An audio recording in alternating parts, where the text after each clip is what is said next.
Today, I'm going to go through my process of creating an entire digital illustration from start to finish. I've been excited to start working on some recreations of these 6 fantasy creature terrarium illustrations that I designed back in 2016. I've been really eager to revisit this series and give it more detail using my current style. Since these pieces are a pretty typical representation of how I do my day-to-day digital illustration, I thought it would be a really great time to share a more in-depth description of my digital art process with you. And since it's officially MerMay, I have decided to start with the Mermaid Terrarium. So before I get started, I want to run through the software and other tools that I use to create my digital art, just so that you know what I'm working with. For my hardware, I use a Wacom Cintiq 13HD pen display tablet. The tablet is hooked up to my Windows 10 PC and acts as a secondary monitor so that I can draw on it with the Wacom pen. The tablet supports over 2,000 levels of pressure sensitivity, which allows for plenty of precision when creating my digital artwork. There are tons of different types of digital art tablets on the market out there for every style and every budget, and if you're not sure which to choose for yourself, I'm not the best source of advice for that since I've used Wacom tablets my whole life, but there are a few fantastic comparison videos made by other YouTubers, which I'll link in the description below that might help you get started. I also use a drawing glove that I got for 10 bucks on Amazon, which helps keep skin oils off the screen and keep my hand moving smoothly across the screen as I draw. It's really useful. The software I use to draw is Clip Studio Paint, a Japanese illustration and comic software that, for me, offers the best options for digital illustration. You pay a very reasonable one-time fee for use on a computer, which makes it very affordable, and they offer regular free updates and a vast asset library, many of which are free. That said, there's also tons of free digital art software out there that provide many of the same great features that Clip Studio Paint has. I made a video comparing a few of them, which will also be linked in the description below. Along with Clip Studio Paint, I purchased the Friendin brush set for $14 to add a roster of over 700 custom brushes to Clip Studio Paint. I love the variety of options this gives me, and most of the brushes that I use in my illustration process come from this brush set. Once again, I'll link it in the description below. You know the drill by now. Check the description for lots of good resources. I'll describe the brushes I use for my work as I move through this tutorial. So the first thing that I do when starting a new piece of art is create a new canvas to draw on in the software. I always set the resolution to a nice crispy 300 dots per inch, but I also need to define the size of the canvas. That can vary depending on what I'm working on, but since I know I want this art to be available as an art print, I set the size to reflect standard frame sizes like 11 by 14, 8 by 10, etc. That way I know all the important elements of the piece will be sized correctly for art prints right out of the gate. Next I choose a sketch pencil. My personal favorites are Friendin's Layout Blue and Layout Red. Which one I pick just depends on my mood. They're basically the exact same brush in different colors. Today felt like a red kind of day. I start laying out the rough concept. I knew at this time that I wanted a more geometric terrarium than the round terrarium in the original piece, so I start out small, sketching in the top left-hand corner, because I'll often rough out 3 to 4 ideas on the paper before choosing one of them to continue with. This process is called thumbnailing and is really great for trying out a bunch of different ideas before you're ready to commit to one to see what sticks. That said, this time I liked my first concept a lot, so I decided to just run with it. I didn't wind up thumbnailing this time. Once I've selected the concept I want to run with, I will select and expand that concept, in this case the terrarium, to fit the canvas, and I will lower the transparency on that layer. Then I create a new layer to start adding details into the terrarium. I will typically use multiple layers in the sketching process just because it makes erasing and changing details a bit easier. If I erase on one layer, the other layers aren't affected, so it helps keep the sketch relatively tidy.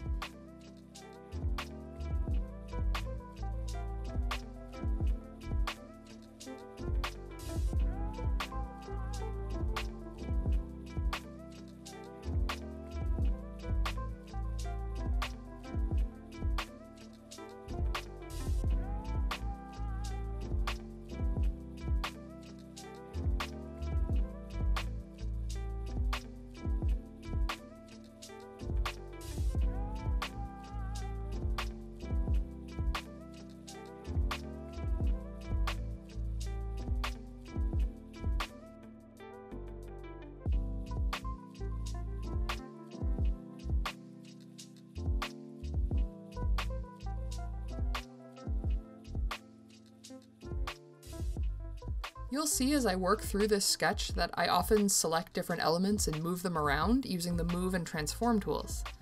This is one of the things that I really like about digital art. Being able to move, reshape, and redefine parts of the work really helped me to define a good composition for the piece and make sure that the eye is moving around the piece in creative ways while I'm sketching.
Once the sketch is complete, I prepare for the line work step, which lots of artists refer to as inking. Once I'm happy with the sketch, I'll flatten out some of the layers and I'll set the transparency of the sketch nice and low so that I can use it as a reference for my ink lines. Interestingly enough, my favorite ink brush is the Frendon Grease Pencil. I really like the smoothness of its in and out points, I like the slight rough edging that it has, and I like that it's a little bit forgiving of mistakes. Other favorites include Clip Studio Paint's built-in G Pen if I want a nice smooth line, Frendon's Pigma Micron brush if I want a brush with more even pressure, and if I want a rougher sketchy line, the Frendon's Spotty Inker is the one that I go to. But today I will be using my old favorite, the Grease Pencil. The inking step I find is the most tedious of them all. A lot of it consists of me carefully laying down lines, deciding I hate them, hitting the undo button, trying again, and repeating for eternity. I do try to ink with intention, doing my best to carry some of the energy from the original sketch into the clean ink lines. I also try to play around a bit with line thicknesses and pressure to add more character to the piece. Just like the sketch step, I ink on multiple layers to help keep things clean and to allow different elements to move through one another seamlessly, like the plants going through the water. It also helps me in the coloring step, which I'll talk about more in a bit.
So now the inks are complete. These ones took a long time just because of all of the details I wanted to add, but I'm really pleased with the outcome. Next we start applying the flat colors, which are just what they sound like, flat base colors that we can later build on. Typically, I will have a color palette selected beforehand for my piece to help keep colors cohesive and looking nice. Today's palette is based off of a few seaside color palettes I found on colorhunt.co, a free color palette website that is chock full of inspiration.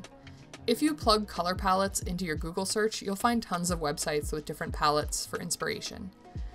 I load up my palette into Clip Studio Paint's handy little sub-view panel, which allows me to pick up the colors with the eyedropper tool and just start painting. It's very easy to use. With my palette ready to go, I choose a nice flat coloring brush. In this case, honestly, I usually use the Clip Studio Paint G Pen that I mentioned earlier, since it has a nice, smooth, flat color layout, and I get to work building the color. To color under my black outlines, I create new layers for the color and place them under the inking layers I created in the previous step. Like before, I'm working with several different layers when I color to make changes as I go. I should also note that Clip Studio Paint does have some great shortcuts to make filling in color a lot easier. You can use reference layers to fill in sections of color in a second, and that would make this process go a lot faster for sure. I'm very well aware of that trick, and I do use it often when I'm working on commissions with tight deadlines, but I find this act of filling in by hand very therapeutic and relaxing. It reminds me of working with real media on paper, so that's what I try to do most of the time. I will try to make a video about the reference layer feature in Clip Studio Paint in a later video because it is really useful, along with some other really useful tips and tricks for Clip Studio Paint.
So now that the flat colors and a bit of shading are laid down, I want to add some special effect layers for water in the terrarium.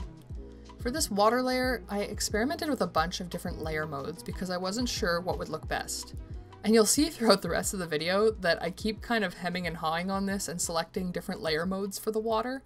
I was pretty indecisive as to which I liked the best, but eventually I settled on the multiply layer mode, which is also a popular choice for adding shadow effects, as it darkens the colors on the layer and makes them more transparent.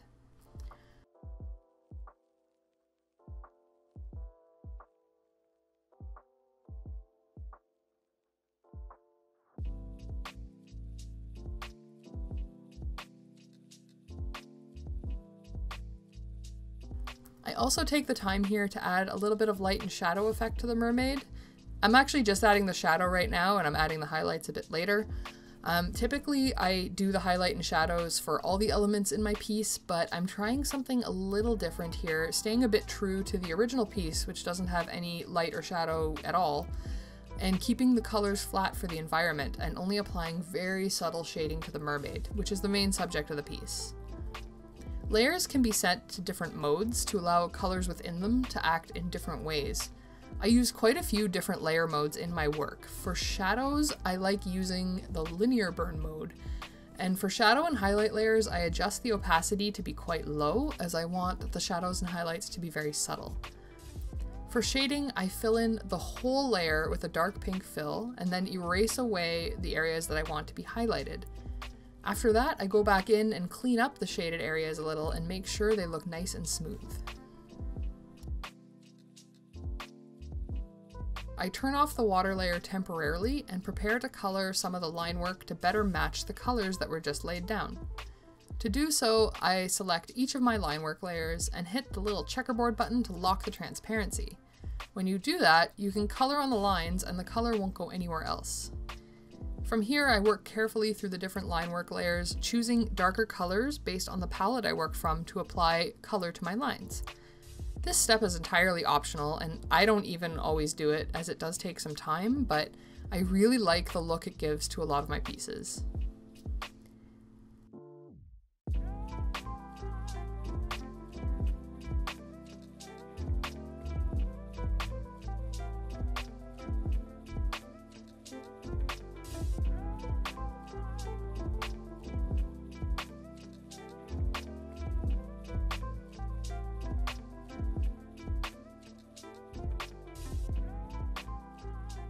There you see the colored lines are all done, including a soft blue gradient on the terrarium framework, and it really softens the look of the artwork and makes it look more cohesive.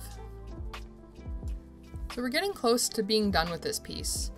This is the time I tend to zoom in around the piece and take closer looks, make sure that I haven't missed anything or skipped any important parts.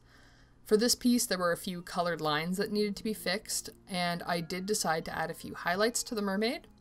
I decided to do that with the Friendin Spotty Inker brush and the Add Glow layer mode on very low opacity. I kept the highlights very simple, just adding a nice crisp edge to a few spots where I feel the light would be shining down on the mermaid. I also decided to add some reflective effects to the water and the water's surface, and adds a few light reflecting lines on the outside of the glass to add to the effect of the water being inside of the glass. I also add a very low opacity color layer in overlay mode to the whole piece to make the colors just a little more cohesive at the end of the piece. Again, this isn't something I do every time, just when I feel the piece might benefit from it. A bit more playing around with various layer modes and transparencies because I'm indecisive as heck, and then the piece is basically complete. All that's left is to make a resized copy that is square shaped and add my website watermark to the bottom of that piece. I'll then save a smaller copy of that for sharing on social media, as square is best for Instagram. And there you have it. The piece is complete, and that's the basics of my digital art process from start to finish. I know I probably skimmed over a couple of parts, and you probably have a few questions if you're new to digital art. I do hope to go into further detail in a lot of the parts of the things that I do in future videos, but for now, that's the step-by-step of how I go about a typical piece of digital illustration. I'm really happy with this piece, and I think it's a big improvement over the original. It's now for sale in my Redbubble shop, and I've shared a coloring page of the line work with select tiers on my Patreon page. Links to both are in the description below. If you enjoyed this video and would like to see more, don't forget to like and subscribe, as well as following me on social media to see what I've got going on. I really appreciate you watching today, and I will see you in the next video. Bye!